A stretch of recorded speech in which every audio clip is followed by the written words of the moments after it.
Alright, so you just finished exercising, out of breath, heart racing, blood flowing, and you may be asking yourself, well, what's next? Well, I'm so glad you asked. Let's take a quick crash course on foam rolling.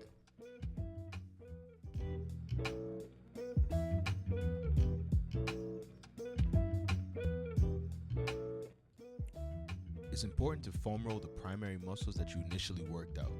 You're essentially smoothing out that muscle after all the wear and tear you just put it through to help increase mobility and reduce your soreness.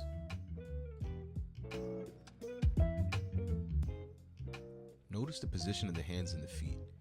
Utilize both as an anchor to help shift you from front to back. The thighs could be a tough muscle to roll out, so really take your time with the speed in which you're moving. Speeding up the process doesn't equal efficiency in this case, but breathing and taking your time is going to make all the difference.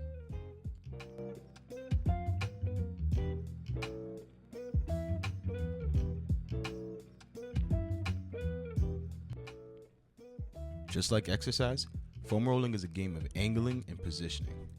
You can shift your leg and rotate to target the different muscles of your calves, utilizing the same support system from your hands and your feet.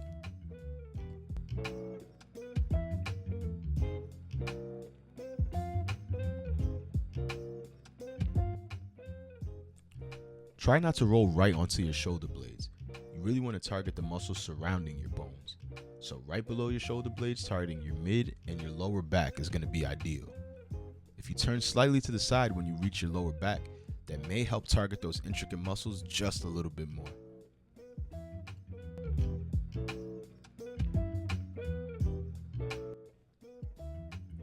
For that last muscle that travels alongside the hip down the leg, you're going to either plant your forearm or your hand down to support your weight and gently roll from the hips down, right to above the knee, back and forth.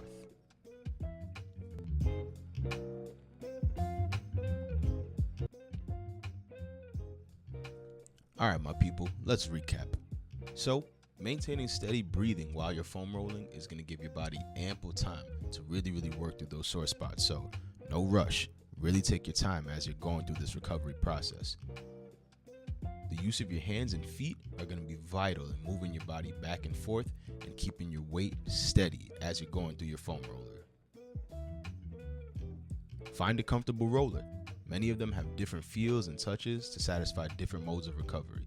So find one that's going to work the best for you or grab a variety. I'll link the one that I'm using in the description as well. And lastly, find a good routine when it comes to rolling. This is truly going to help with relieving tension, increasing flexibility, and your range of motion. Keep working these common practices, and it's going to continuously increase your efficiency in and outside of the gym.